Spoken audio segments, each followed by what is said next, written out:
good afternoon, good evening to all brand ambassadors.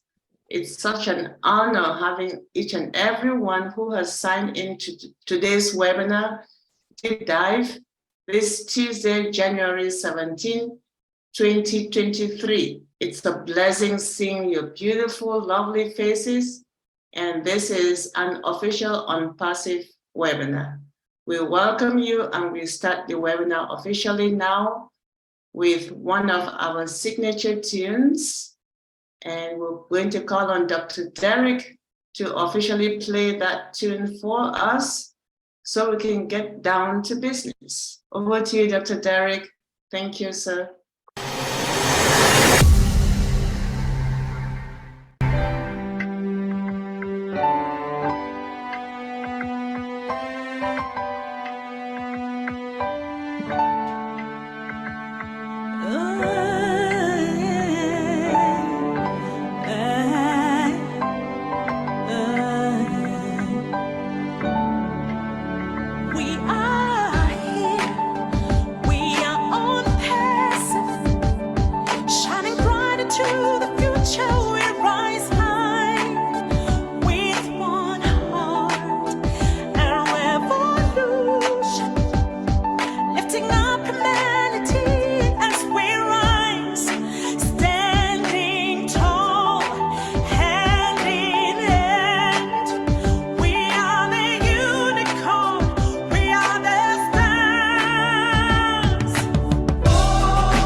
OnPassive.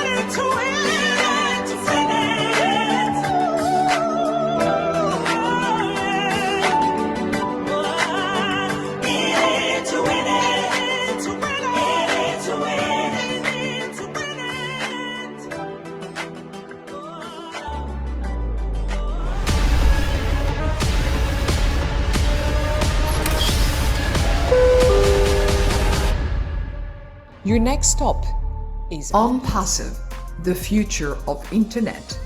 Stand clear of the closing doors, please. Oh boy, stand clear the closing door. And there's a hand right there at the top of Burj Khalifa by the train station as well. Dr. Derek, you're a genius. Thank you so much. First of all, thank you, Sister Lerato, for that lovely music.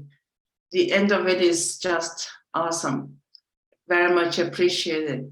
You are that one person who always stands around every forum, stands around and teach.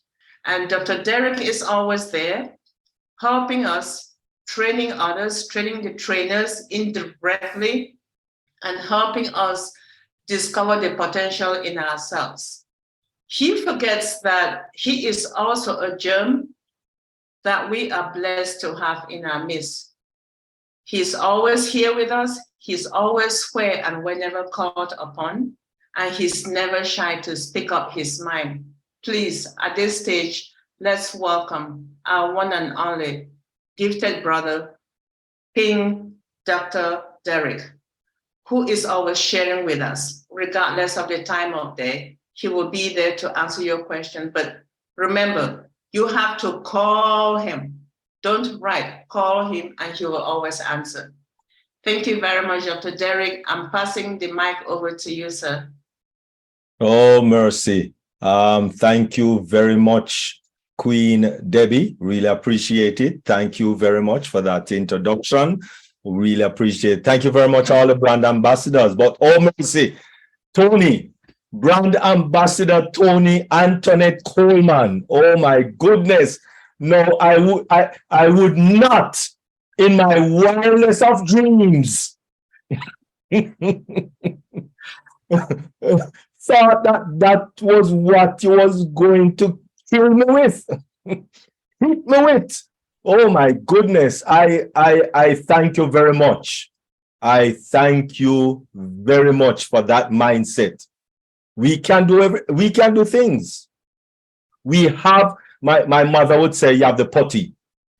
You know, she don't say potential. She don't say you have the potty. All right. That's it. You have the potty. And that's it. Nothing more. So thank you very much, brand ambassador Antoinette. Really appreciate it. Definitely. And I know that you have blessed all the brand ambassadors here on this webinar.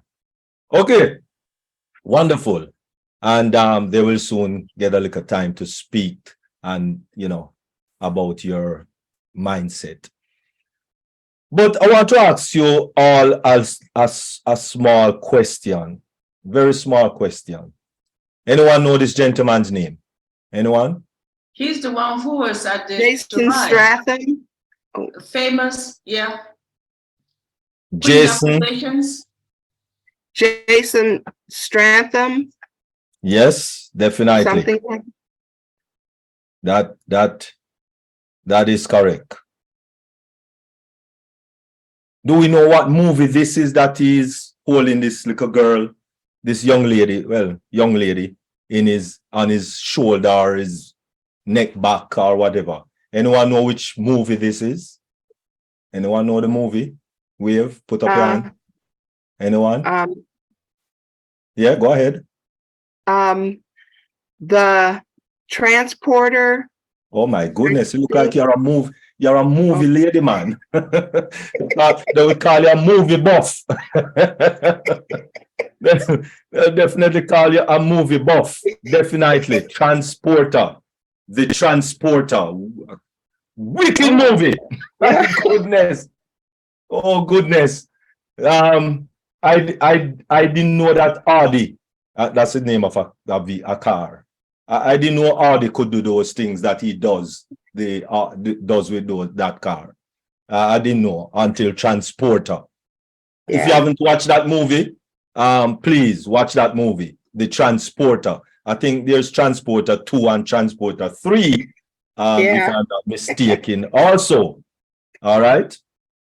But these are some of the movies that Jason has been, you know, starred in. A lot of good movies.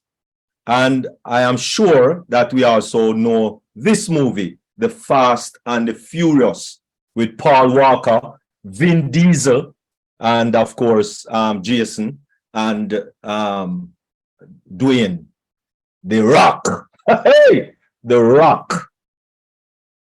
And of course, Fast and Furious, Hobbs and Shaw. I think there's about nine Fast and Furious now, right? So watch all of them too. About 9 Fast and Furious is out on the market. Now, when you have a movie, a major movie star like Jason Statham, and coming out with his latest movie, Operation Fortune. And this Operation Fortune, of course, it came out, I think is the 7th, January the 7th, something like that. One day last week. Of course, why am I speaking of him? Is because he was at the 29th train station, metro train station in Dubai just recently doing the premiere of this movie. And guess what? Take a look at this video.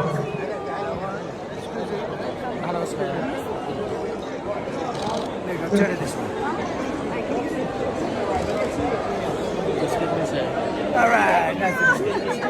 Listen. What's up, mister? All right. Give me a fist bump. Listen.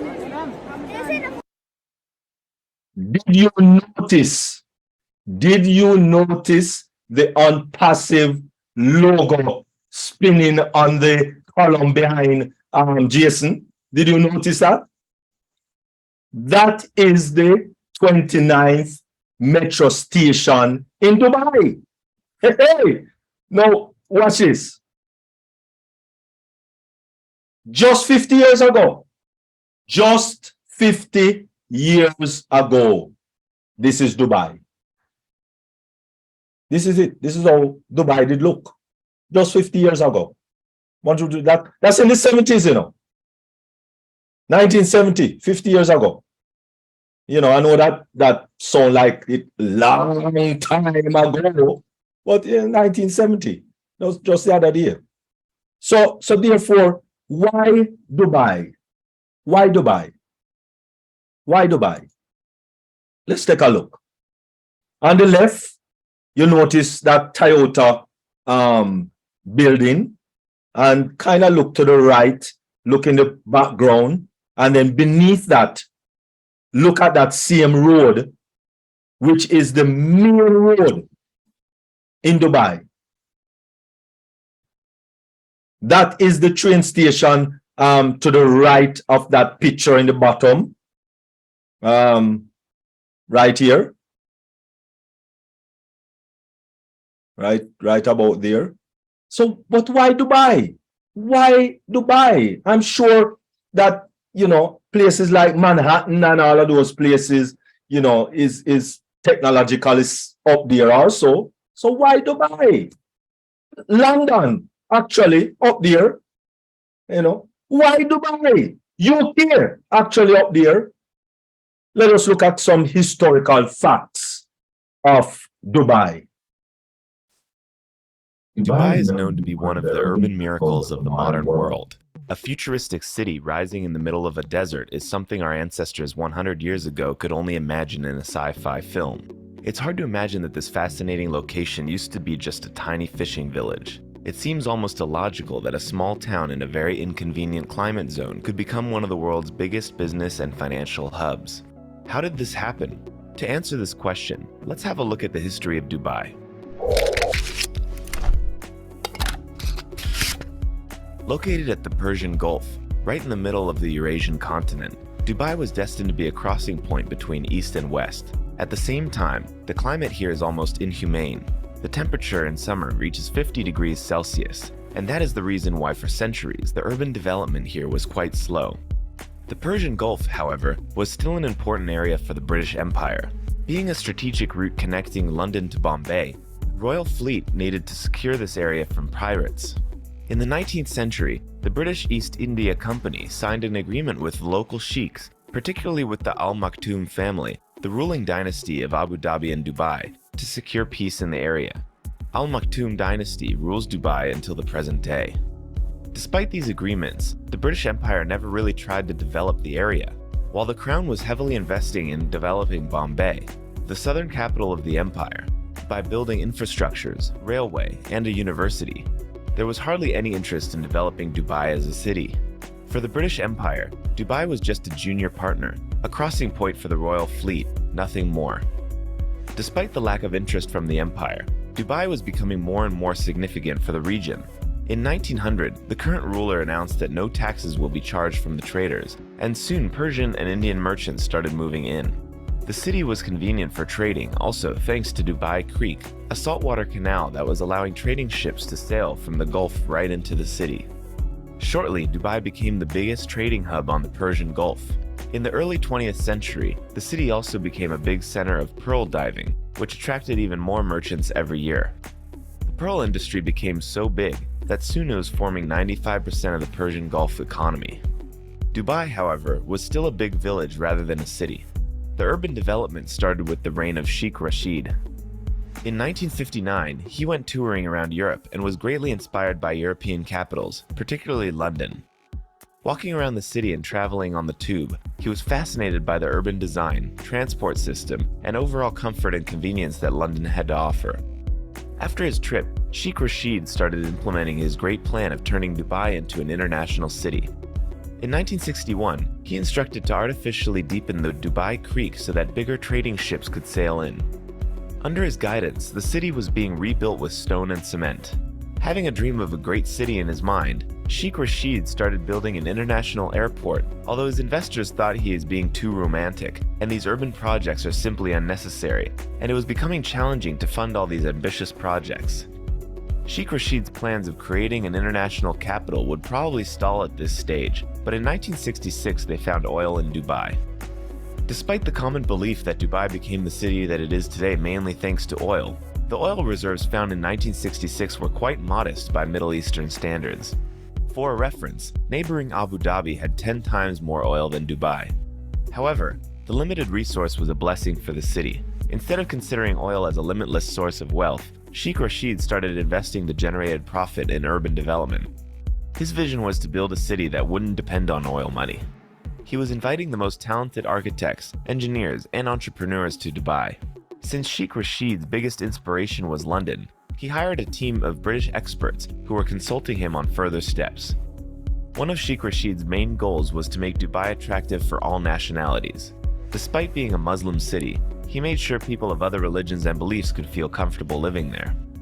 Like most of the other newly developing cities, Dubai needed a grand project that could attract international attention, so Sheikh Rashid instructed to build a skyscraper. In 1979, the 39-story building named Dubai World Trade Center was officially opened for business. Being an unprecedented urban project for Dubai, it was insignificant for the world, where 100-story buildings already existed. In fact, international media was ridiculing the city's grand investments, but Sheikh Rashid was convinced that Dubai will soon be taken seriously by the international community. Unfortunately, he never saw the city reach its full glory, tragically dying in 1981 at a relatively young age, but he managed to lay the foundation of a city that he had envisioned.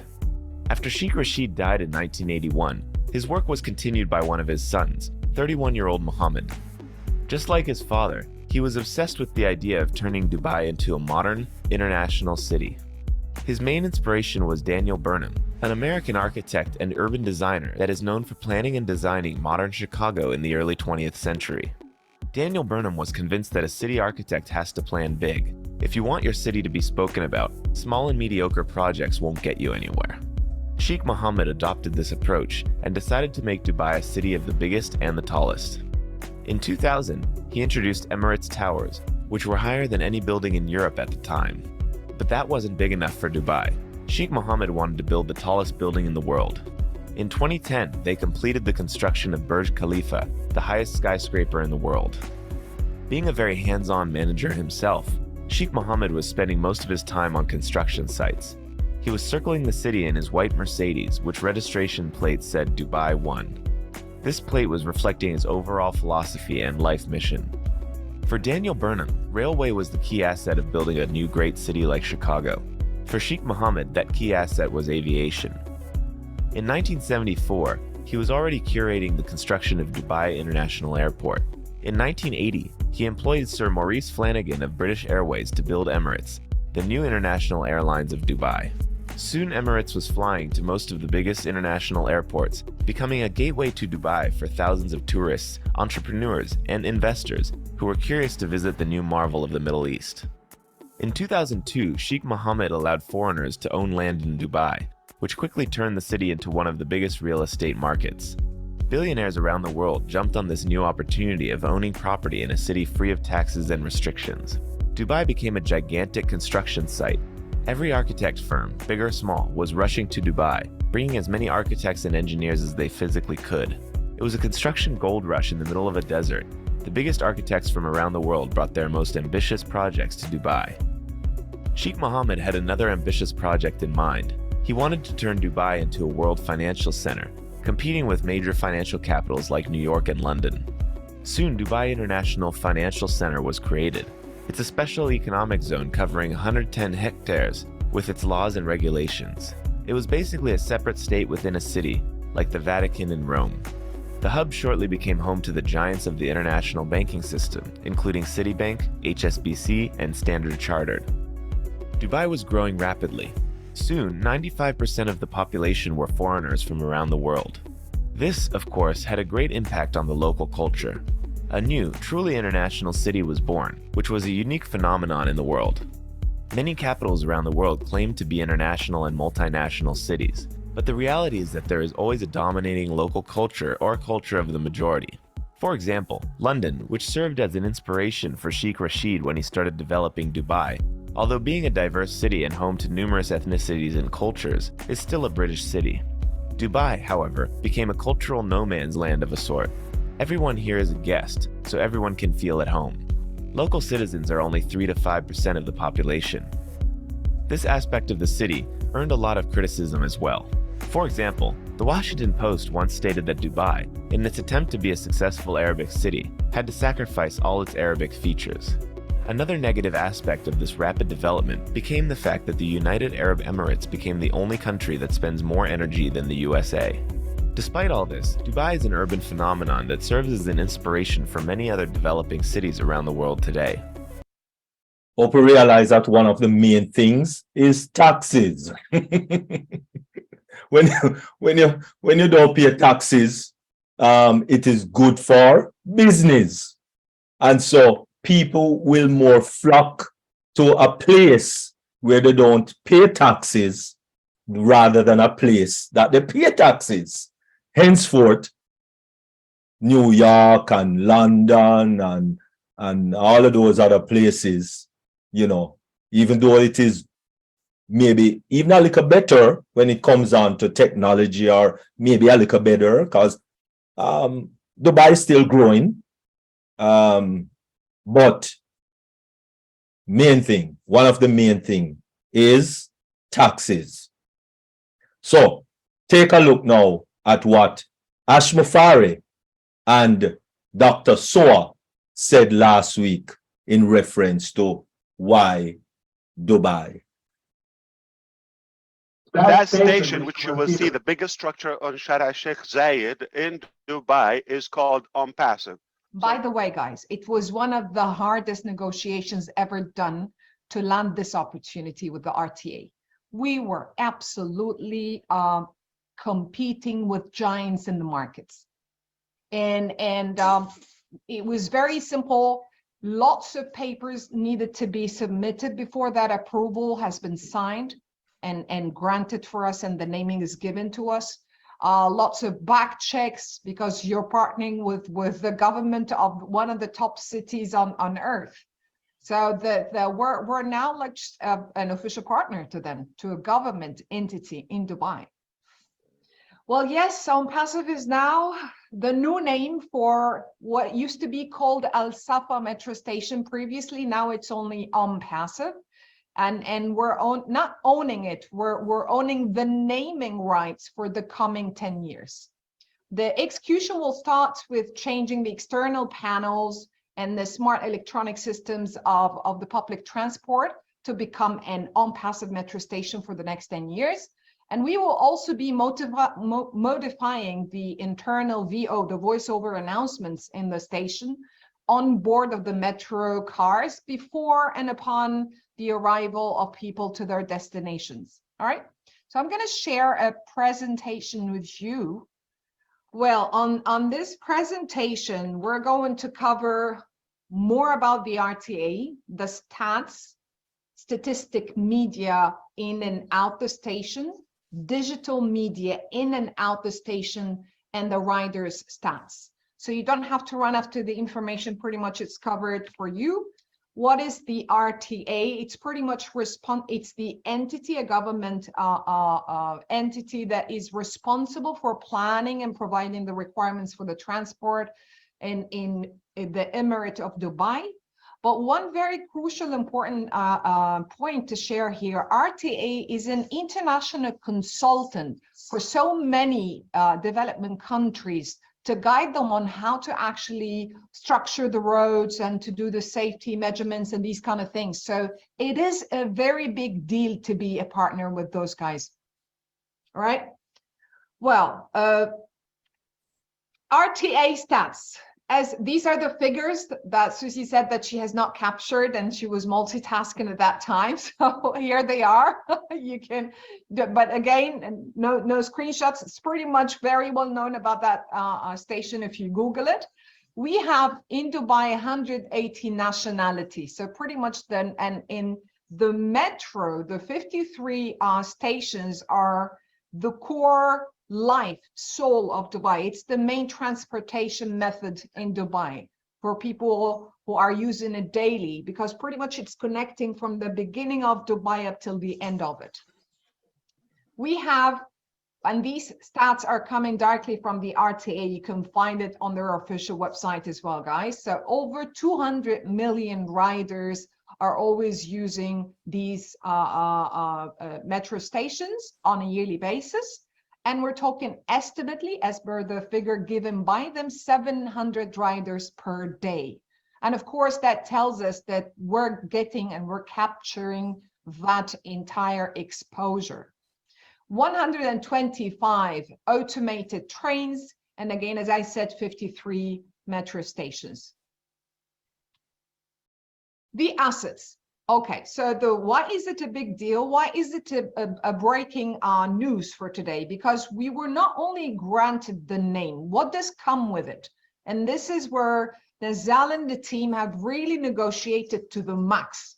So he was like, I want to take the entire package, not only the name from the outside. So along with the granted name for the station, we also have the naming tableau for the station, the full signage package. We have the metro line maps, all the posters there are going to include our logo. We have honorary plaque as well. And as we've mentioned, that we have the Google Maps. So you can Google now this particular station, Google on-passive station. We also are going to partner with them, with the RTA as on their communicational tools. So if you're booking or something, everything's going to be branded on-passive. We have in-train advanced announcements, like I've said, the VO, and we have the partnership announcement. In station, what do we own to display for the coming 10 years? All the digital landscapes, LED screens. We have LCD interactive screens. I'm going to show you the exact look and feel of these photos in a second.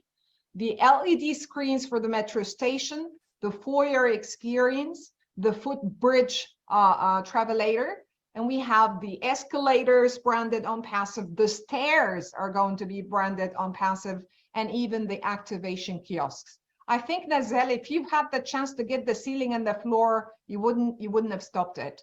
But no, he didn't. So pretty much everything is going to be branded on-passive, inside out. From the outdoor, this is why we said it's the largest structure wrap from the outside in Sheikh Zayed's Road. So we have the full station going to be wrapped with OnPassive key messages that are going to be changing every now and then for the coming 10 years, depending on what products we're going to be launching. We have also a digital bridge, and we have the pillars as going to be shown to you in a second. So these are the statics, the static branding. I'm going to pause for a second for people to just grasp, because I know I've mentioned a little bit of a technical terminology for marketeers. So photos are going to be speaking louder than the words we've just heard. Right, These Dr. are Saha, the- can you back up a little bit? This is, I just want to also illustrate this. You see OnPassive on the right of your screen, where one. in Arabic and English exactly, Yes. where it explains about Who OnPassive we are when technology. we started, yeah. How we start the history. I'm sorry to interrupt you, Mr. Ash. It's more about who we are. It's sort of a small biography or a small profile of the company. So everyone is going to go like, what's OnPassive? So while they're waiting for the metro to come, well, there is a chance here to see it. Plus who a we are. QR code or like a physical printed brochure that can give a discount or a special offer to the metro riders with the government and the RTA that they would like that extra business and you know the utilization of their train trips as well. So that's just another way of marketing and encouraging people to take advantage of those offers. So they scan, they're going back and forth. What does it mean? There's these people are going back and forth to work every day on time. They're trying either to save the parking lot costs, or they don't have a vehicle or something. If I see a way that my life can get better and easier, and I can own products to market, I think they would have the interest to look. Think marketing. Yeah. Sorry, back to you, Dr. Saab. Thank you very much. And again, these are the pillars that are going to be branded both sides, so Arabic and English from both sides across. So if you go in this direction or you come in the other side, you see OnPassive. All the entire area is OnPassive, and you can see the signage as well. They just got installed, okay, and Yes, officially now they are installed. Yeah. Yes, so they are already live. That's why tomorrow you're going to start seeing pictures coming virally from there and before. So we chose to share with you the information today. Yeah, this is officially the largest structure wrap on Sheikh Zayed's Road, which is the main highway that connects the entire Dubai. Actually, Dubai and Abu Dhabi. It's the main Sheikh Zayed's Road. No, it connects actually the 7 Emirates together. Wow. This is one main road in Dubai city. Yeah. And I again, mean, from what I see, I'm not comparing. I just see it looks much cleaner and techier than New York subway. I'm moving on. This is how we're talking more than 900 digital screens, guys. 900 digital screens. So this is bigger than the Dubai 125 screens we have currently. Yes, and not some part of them are digital screens. The other one are interactive screens as well, where they book their tickets and where. So it's 900. It's like almost another 100 is like 1,000 screens. Yeah. 900 screens. That's crazy. It is crazy for the marketing team, Mr. Ash, because it's not about the number of lots of screens, but that means lots of video productions, lots of messages that needs to be there, lots of things to be advertised. So it's a lot of work, Nazel. So these are actual metro rides stats directly from the RTA. They share this publicly every 6 months, and that simply tells us our exposure. With that kind of exposure, with persons that are not born, we should say, not born in Dubai, And that is another key. Most, as I said, 95% of the persons that live in Dubai is not persons that born in Dubai. It's persons from all over the world. So it's not just visitors to Dubai, but people that live there that did not born in Dubai, unlike any other city. Most cities, like New York City, majority of New York City is New Yorkers, right? Yes, they have a lot of visitors, but the majority of New York, majority of London, majority of, anywhere, Los Angeles, any big major city that you will find, the majority, of course, is persons who born there. But with Dubai, it's a big difference. And so we focus on Dubai, especially because it is an upcoming city. So it is still developing. Most of New York and those places is like they don't develop already, and there's not much more growth, so to speak. And so the growth of Dubai is still growing. Dubai Metro, as we know, it was dreamed of by the Highness Shakil Mohammed, and he was 10 years old when he visited London, and that is where most of his inspiration came from. All right.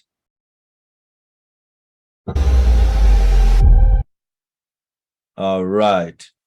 And so that concludes the presentation of why Dubai. Thank you very much. Wow. Dr. Derek, thank you. If anyone did not know anything about Dubai, I personally have learned a handful, not only of Dubai, about its economic background, but also the historical part of it.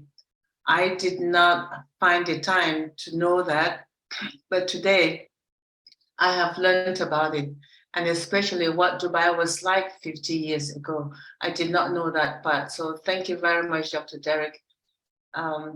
You now understand when I say you are a teacher. When we started this webinar, I knew there were things that we were going to get out of you, but I was not anticipating this present and past aspect of the city of Dubai. And not only do we have that, but oh my goodness.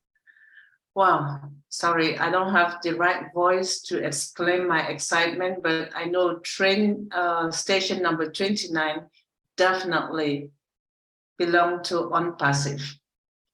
And how that came about is because of the hard work of our CEO, who wants to make sure that we believe that his dream is going to be our dream as well. And it's well put in the last presentation that Dr. Derek made with the discussion between Mr. Ash Mupare and Dr. Soha. Thank you very much, Dr. Derek. We truly appreciate that. OnPassive, the future of internet.